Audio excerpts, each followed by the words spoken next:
guys, what's up? It's Angela. Welcome back to my channel. For today's video, we're gonna be doing another Blackpink music video reaction.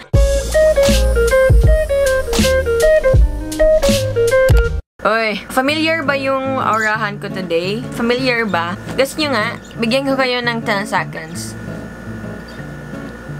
Char lang. Obvious naman siguro na pinipeg ko ngayon si Rosé kasi ito lang yung kaya kong ma-achieve. Time check, it is now 10:02 PM and yung comeback nila is 11 PM. Kung sa Korea, mga 12 AM. Syempre, ahead sila ng 1 hour. Nai-stress ako and I'm so freaking excited because you guys know, I love Blackpink. Bias ko talaga si Jisoo pero parang ngayon wala na akong bias kasi na-bias rack na ako sa lahat ng members. Gusto ko sana may light stick ako pero syempre di ko na afford kasi you know why. So, medyo similar naman sila. Ganito na lang gagawin natin.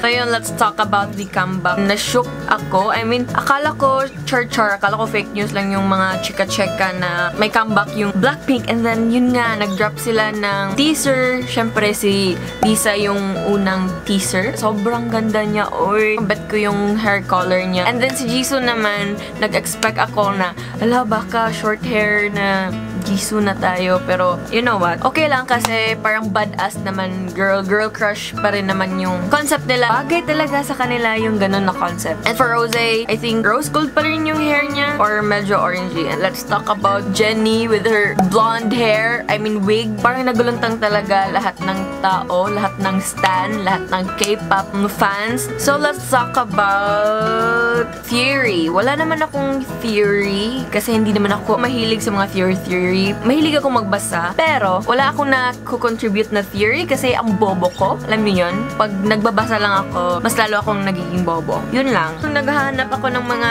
theory ng ibang blinks and then yung sa teaser video nila na parang red yung background. Babasahin ko lang, no? Galing kay @OnionKJN. Have you all noticed that Chaeyoung has a different ending instead of overly light exposure? Hers is black and white. Plus, the way the camera suddenly dropped compared to others. Perhaps this is her era. May nag-comment din na, many people said she is the killer. Aba ninyo eh. Tapos may isa din na, and how she destroyed the background. This is not Chaeyoung, Roseanne, but Rosé. Galing yun kay honeybaby_. And yun yung comment kanina, RKOMGSH.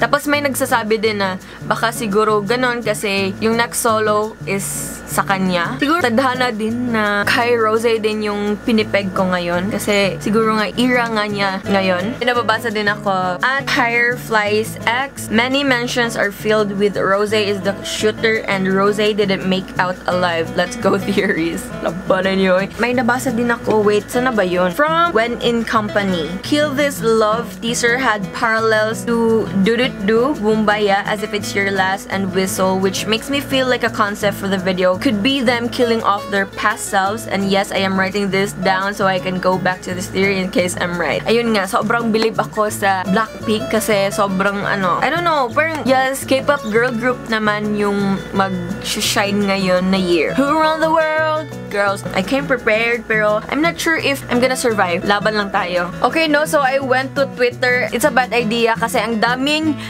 spoiler kasi syempre nag-V-Live ang Blackpink and then nagda-drop sila ng I think behind the scenes and medyo a little spoiler and ganon kung ano yung mga scenes sa music video. So I don't wanna see any spoiler. So 2 minutes na lang.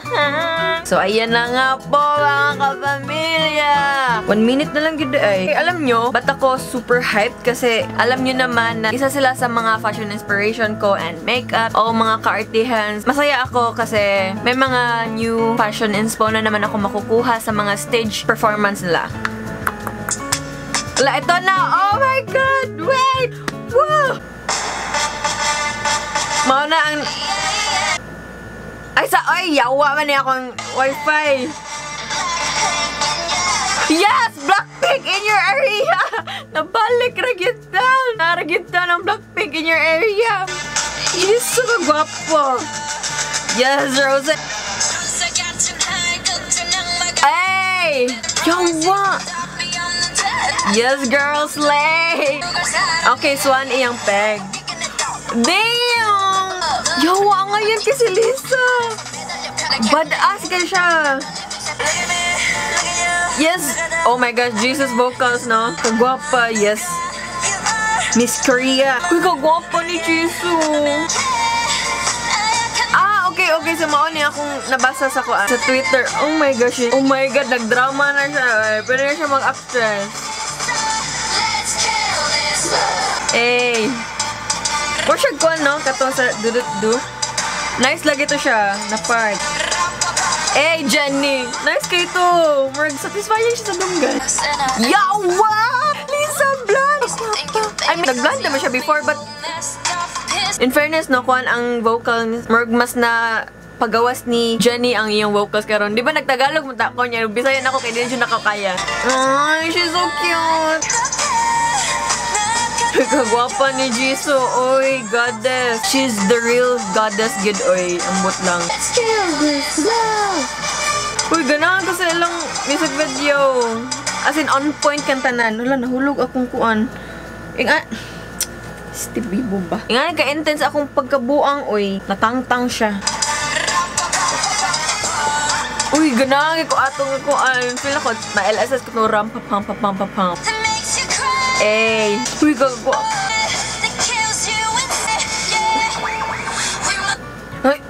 Uy, pampam ang internet ha. Pampam ang internet, uy. Daghang kay kong makuha nga inspiration from outfit to makeup. Diri nga kuan, uy. As in, asa man, another style steal. Uy, daghang kay pasabog ani nga music video. As in, I mean, daghang pasabog ani nga comeback nila. Uy, pampam jud kayo kung...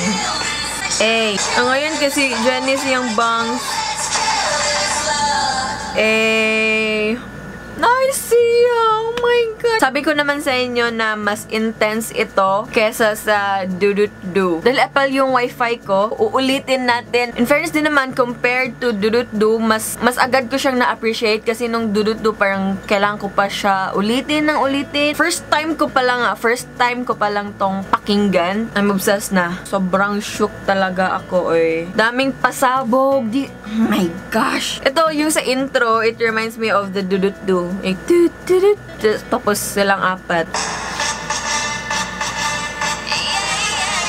Super bet ko yung ganong makeup ni Jenny. Huy, kahinay basa ko oy. Let's kill this love. Rampapam, rampapam, eh. Let's kill this love. So, muntik na akong mamatay dun, no? Wala akong masabi. Wala na akong masabi. Uy, murag from the visuals, vocals, and yung rap. Lahat, as in perfect yung music video. Yung production ba na? Or yung, basta yung set, production set. Tama ba na term? Tama ba yung term? Basta super ganda. Pinaghandaan talaga nila. Hindi siya minadali. So, super high quality, no? Wapa kasi Rosie dito, eh. Kaniba. Yung so white na outfit niya dito, para siyang sa solo na music video niya. After a sweet high, there's always a bitter bye. Oh, okay. Parang feeling ko, tama yung theory kanina about sa killing their past selves. Can we talk about her makeup, her winged glitter? Try ko yung gayahin. Puhon. In fairness, sobrang nagandahan ako sa boses ni Jenny dito sa music video niya. Ito. Yes, girl! Oh my God. Alam nyo yung si Lisa talaga, sa kanya talaga yung mga badass na peg, sa kanya talaga bumabagay. I mean, look at this. Go, bakit siya? Ay, natamboy na ako. Oh, diba? May mga cereal box sa likod and I remember my post nung nasa USA sila. So, parang may picture sila with the cereal box. So, I don't know if is it hint ba yun or overthink lang ko. Char lang. Kagwapa, Jude. Uy, look at me, you smart like who you are. Naghihintay pa rin ako na mag-act si Jisoo. Yung aura kasi niya, pang leading lady.